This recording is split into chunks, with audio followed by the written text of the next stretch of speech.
What's going on? Todd Welch here with Amazon Storage Pros, and today I'm just going to show you a quick overview of how to get into AWD, Amazon Warehousing and Distribution, for storing your long-term storage of your products, and allows you to decrease your long-term storage fees and such. Instead of keeping your product in FBA or a 3PL, you can use AWD. So let's go ahead and just take a quick look at that. So once you're logged into your Amazon account, you're going to get to your dashboard, and you've got this little sandwich menu up here. And under the inventory menu, you should have a warehousing and distribution AWD section. If you don't, you can also get to it by going to the growth and then explore programs. And then if you just do a search for warehousing and distribution, you'll find that right here, and you can click on the Learn More button, and it will open up a new window and bring you to the Amazon Warehousing and Distribution. So you can do that, or like I said, go to Inventory, Warehousing and Distribution. It should be showing there for everybody now, but it may or may not. So once you get to this screen here, you've got the 4 different steps that you can do with Amazon AWD. So number 1 is where you're going to create a shipment. So just like you're creating a shipment to send into FBA, you can create a shipment to send into AWD and store your products in the AWD warehouses, and then AWD will automatically replenish FBA for you to make sure that you don't run out of stock. If you turn that on, anyways. You can turn that on, or you can leave it off if you don't want that. And when you first start, the AI system is learning your product, so you're going to want to keep an eye on it, even if you have that auto replenishment turned on, to make sure you're sending in extra inventory if needed until it learns your product. But once it learns your product, it should automatically be able to drip feed product from AWD into FBA, and you can avoid that inbound placement fee and not have to pay to ship your products all over. Because when you're doing AWD, you're typically going to be able to ship to one warehouse and not have to pay that inbound placement fee. So allowing you to have big bulk deliveries, full truckload if at all possible, and send into one location, not have to split it up to a bunch of different locations or pay the super high inbound placement fee. Number 2 here, of course, is going to allow you to view the inventory that you have already stored in AWD. Just like you do in FBA, you'll be able to view your storage in AWD. Number 3 here is moving inventory to Amazon or non-Amazon destinations. So again, you can drip feed into FBA, as I was saying, either automatically or do it yourself manually here by clicking Move Inventory, but you can also send to non-Amazon destinations. So for example, if you had your inventory in AWD and you're selling on Walmart using WFS, and you need to send some inventory into Walmart Fulfillment Services, Amazon can do that for you, Amazon AWD. They'll even slap on those Walmart box labels that they're going to need to receive into their fulfillment centers. Or perhaps you got to send into a retail partner. Maybe you sold 5 cases of your product to a retail store in Utah and you got to send it to them. You can do that right in here as well. And then this last one, number 4 here, is just tracking your replenishments, so tracking shipments that you've sent out of AWD going into Amazon. So let's go ahead and dive into this first one here, create a shipment. So I'm just going to go ahead and click on create a shipment button. And it's going to bring up a process that you are probably already familiar with, or at least similar to what you're familiar with using the Send to Amazon shipment. If you're sending Amazon into FBA, you're going to have a system similar to this. Now you're going to see everything is going to be done here by case packs. So you want to remember in AWD, they only accept case packs. They do not accept mixed boxes or anything like that. So you're going to go through just like you're building a shipment, sending into FBA, but you're going to send it into AWD. So I'm going to go ahead and just add one of these items here.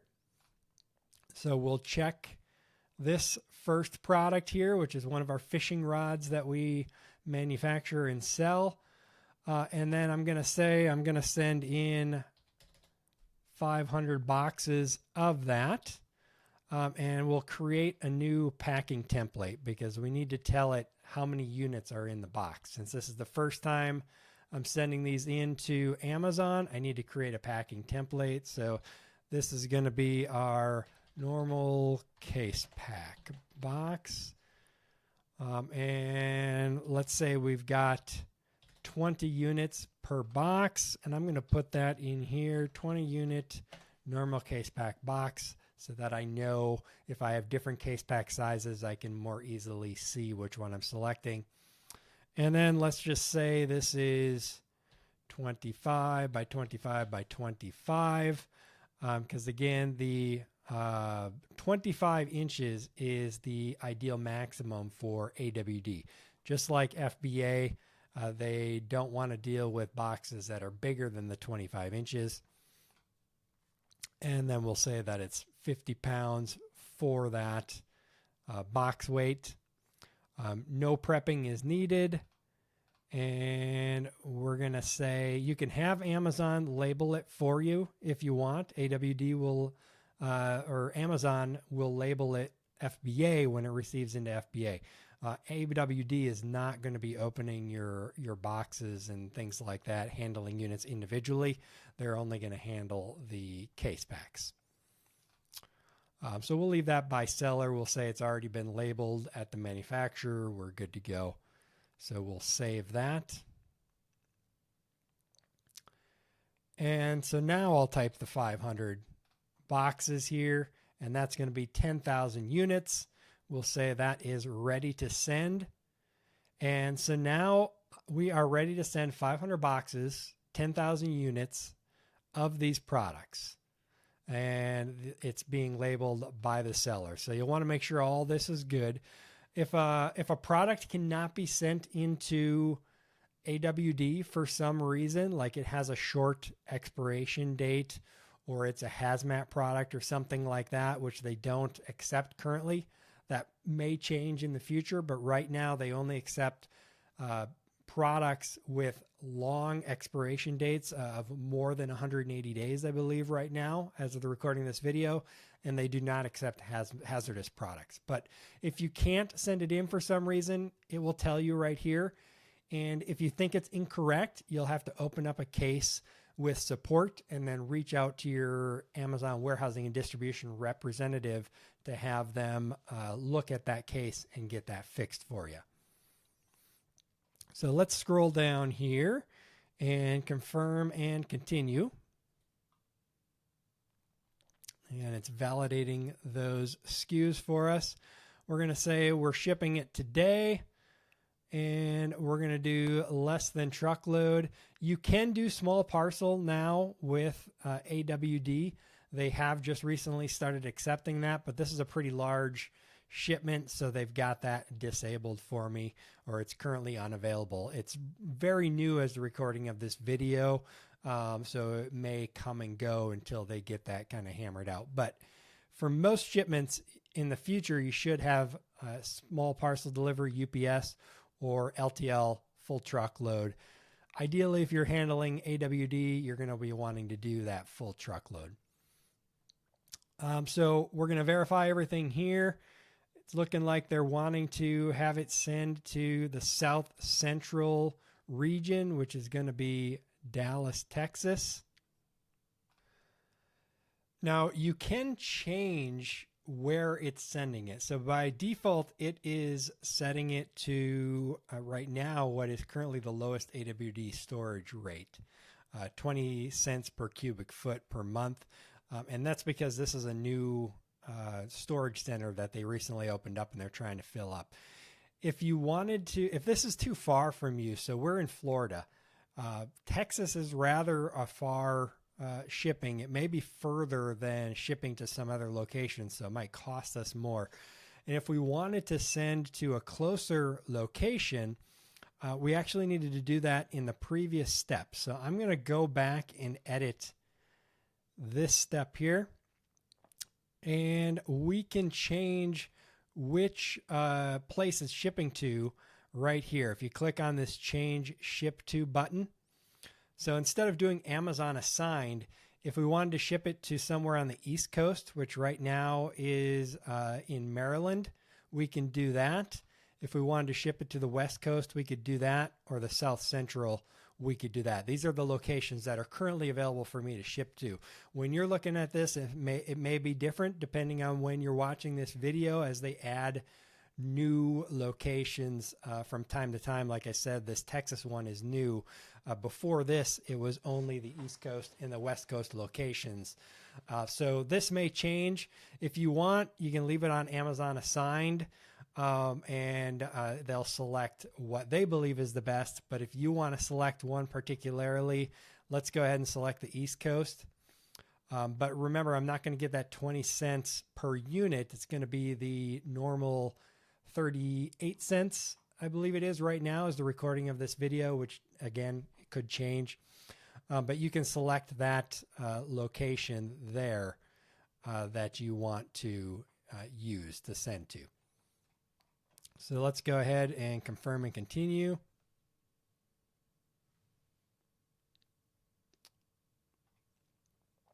All right. Well, it changed it back on me. Let me go back and make sure. Yeah, I did select the East Coast.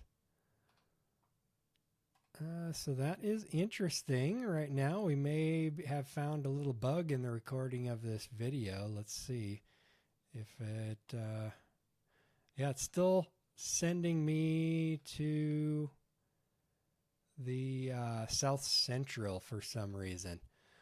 So it may be a little bug in the software that we're running into right now.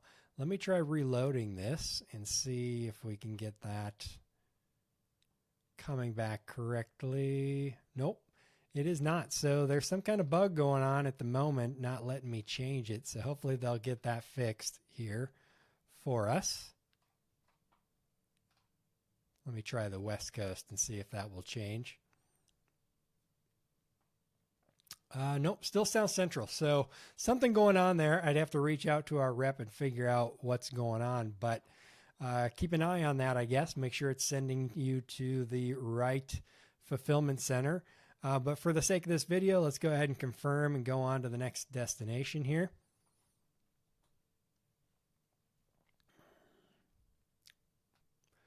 All right, so now we're on the print box labels section.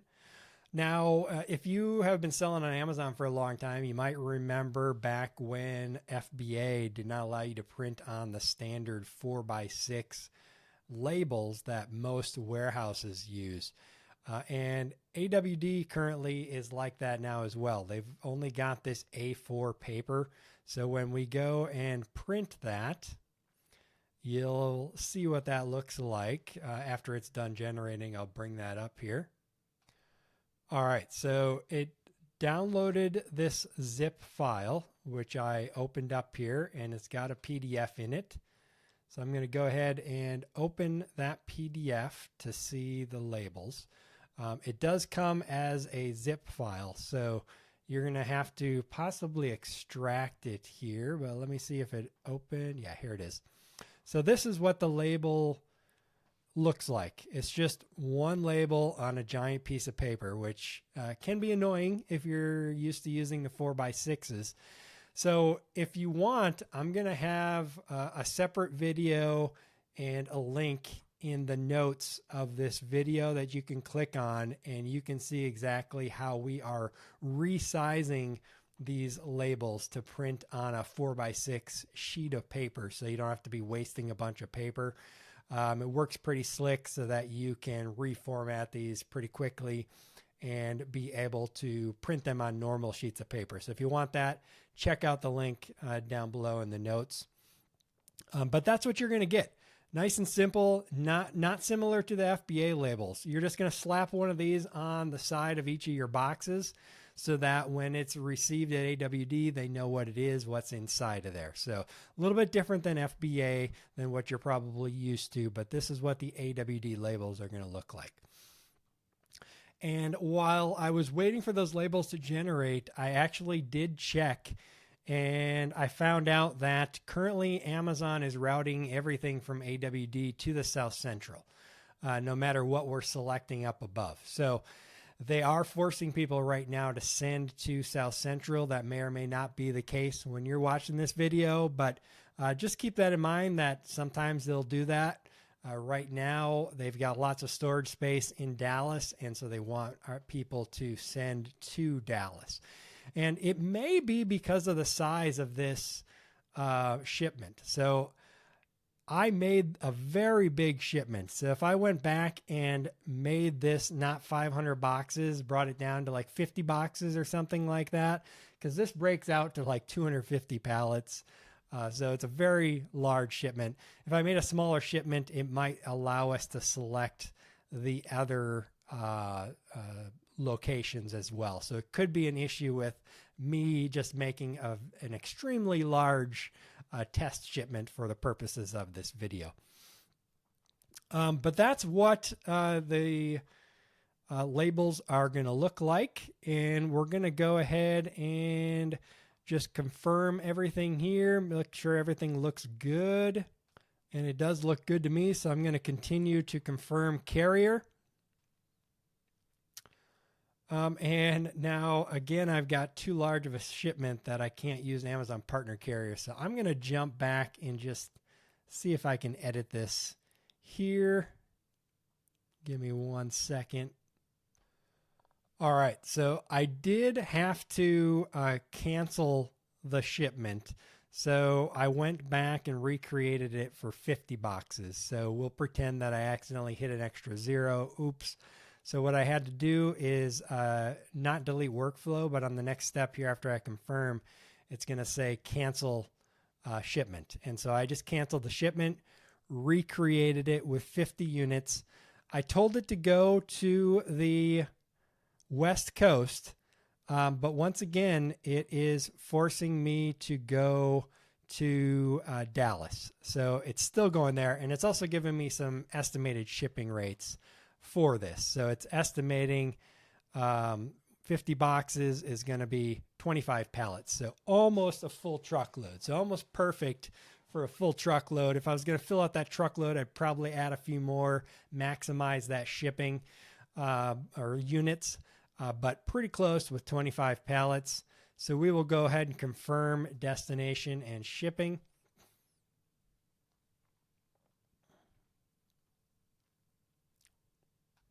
All right, and then we got to the labels. We'll continue to confirm carrier. So now is where I can confirm, yes, I'm going to use Amazon partnered carrier. So that is going to be a freight company that Amazon's going to assign to me. Or I can click to use my own partnered carrier. Like, for example, I use FreightQuote and Priority One to do my shipping. So if you want to, you can use your own, or you can use Amazon's partnered carrier, just like when you're shipping to FBA. You're going to add in your contact information so that Amazon partnered carrier can reach out to you.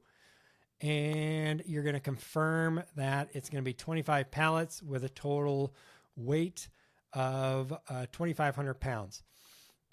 Now, if you want to, you can actually edit the number of pallets and such that Amazon says they're going to be, because they don't always get this correct. So what I did to be able to select that, I set my contact information, and now this is editable. So if you know that, okay, I know that I can get this on 22 pallets, or 23 pallets. Now, Amazon is yelling at me that the total weight entered for the pallets is 2,200 pounds. Our expected weight for the shipment based on the package tracking is 2,500 pounds. So they're telling me that something might be wrong. You're probably not going to be able to get this on 22 pallets because the weight is not matching up. It's just a warning. So if you know that you're correct, you can continue through this. But it's just pointing it out to you that Amazon thinks there could be something wrong. And I'm going to say it is 70 inches. And we'll confirm that.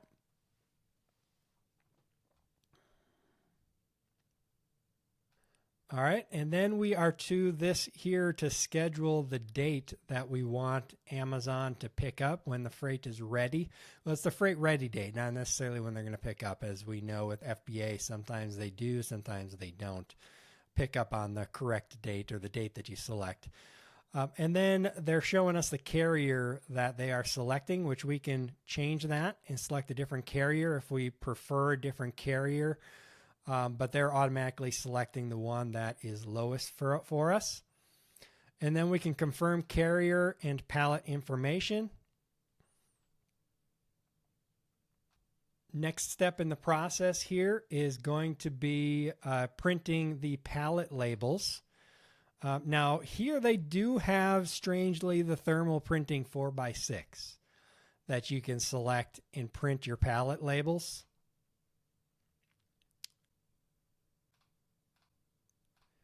And here's what those look like. Very similar to your FBA labels. If you're familiar with those, it just says AWD at the top, and you print those out, slap them on the side of each of the pallets.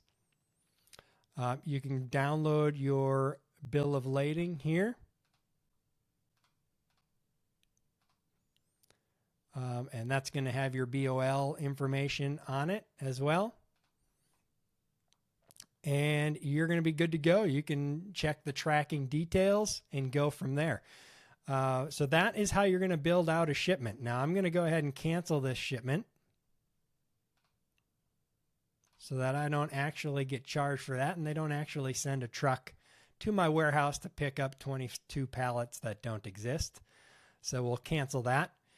And there you can see the 2 shipments that I have canceled. So that is pretty much it when it comes to Amazon AWD building out a shipment. Just to give you a look inside the shipment summary. Now I canceled this, but obviously this looks very similar to the FBA shipments that you're going to send in with the tracking events and viewing the contents and everything else. Very similar to an FBA shipment. All right, so now we're going to jump over back to Amazon warehousing and distribution. And number 2 here is view inventory and storage. Now, I don't have any inventory and storage in this account because this is just an account that I'm not currently selling on. But if I click view inventory, it'll give you an idea of what that is going to look like. So if I had SKUs in here, it's going to show me all of the SKU information and such right here. And since I don't have any inventory, what I'm going to do is I'm going to put a screenshot on the screen right here so you can see what this would look like in an account with SKUs. So on this screenshot that I put up here, you can see at the top the number of SKUs that you have currently in AWD and the number of units that you have in there as well, and all the individual information for the products that you have in AWD, the number of units for each individual SKU, how many are currently inbound to AWD, how many are outbound to AWD, how many are available in FBA, and then if you have the auto replenishment turned on or not turned on, and if there's any upcoming replenishments. If you click that little drop down next to send to AWD, which would, if you hit send to AWD, that would take us to build an AWD shipment like we just got done doing. But underneath that is move from AWD, which is going to be what we're going to show next, sending to FBA or sending to a third party, and then also to edit the product if you wanted to edit some of the properties of the product. So let's go ahead and jump over to the next step. So that's how you would look at your inventory. But if we go back to warehousing and distribution and then move SKUs to Amazon and non-Amazon destinations. Now on this screen, I don't have any products again, so I can't move them, but I've got this screenshot of another account that does have products in it for us. So you can see that it's very similar to the previous screen. It's got the information, your SKU details and everything, how many cases are currently in storage, and how many are in stock at the destination, which is going to be, on this screenshot, the FBA destination. So how many are in stock in FBA? If we selected off Amazon distribution, like you're sending to Walmart or a third-party channel or something like that, it's obviously not going to show that because it's not going to have that information. But if you're sending to FBA, it's going to show you how many are in stock in FBA. Auto replenishment's turned on, and you can just enter a number in how many units you want to send to FBA and move to FBA and have them send it over to FBA manually for you. So that's how you would move them manually, or if you're sending them to a third party, you would send them there as well. So pretty simple to be able to send. Hopefully once everything's going good, you can just utilize the auto replenishment for FBA, unless you know you're going to have a big sale or something like that. You can take advantage of the manual ability to move them. And now AWD is going to handle where they're going to send them in the Amazon Fulfillment Center automatically. So you don't have to worry about selecting particular destinations or anything like that. The cost is all the same. You're just paying the whatever the current flat rate is for sending a case back from AWD to FBA, which is going to be significantly cheaper than if you're sending directly to FBA from your 3PL or something like that. All right, now we're going to go back to the AW Warehousing and Distribution. You might have seen this Add and Manage Channels button. If you click on that, this is where you're going to add your third-party destinations like Walmart or retail partners and things like that. You just fill all this information out and move from storage, or add the destination, and then you can move from storage and start a move from AWD to that channel if you want to right away. But this is where you're going to add your third-party destinations going from Amazon AWD. And then last but not least, we're going to track our replenishments. So this is basically going to show, and I'll put up a screenshot of this as well. But as you can see on this screenshot, this is just showing you the replenishments going to FBA, going to AWD, going to your third parties, how many units you're moving, et cetera, and where it is in the process, if it's successful and it's completed, or if they're currently in the process of executing that. And if you click the little arrow to the left of the FBA replenishment type there, you're going to see just the information on the shipment.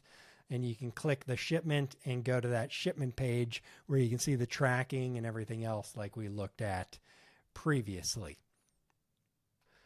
So that pretty much wraps up AWD, everything that you would need to know to get started with AWD and start taking advantage of it. Right now, we're recording this video. They've got some pretty awesome 2024 peak promotions. They're giving 25% off the base rate, 15% off the base rate for processing and transfer fees. So this is about the best time to start using AWD and test it out. So what we're recommending for our clients is that you at least test out and start using AWD. Keep your relationship with your 3PL and keep that relationship going, but start moving some product into AWD and see how it goes for you. The rates are extremely low right now, and it allows you to avoid the inbound placement fees. You don't want to completely cut off ties with your 3PL or anything like that, because who knows what the future is going to bring, right? In the future, maybe you'll have to go back to your 3PL if Amazon jacks up the rates or something like that. We hope that they don't. In the end, it's probably going to be cheaper one way or another using AWD than sending direct to FBA. So it's something you're going to want to work into your logistics, into your shipping, into restocking FBA. So hopefully that helped you guys out there in figuring out AWD a little bit. Let me know in the comments your thoughts on AWD. Have you used it? Are you thinking about using it? Do you have any questions? Let me know. I'd be happy to answer those. And give this a thumbs up, a like, and subscribe to the channel. And we'll create more videos just like this one to help you guys in your Amazon business. So with that, this is Todd Welch signing off. Happy selling, everybody.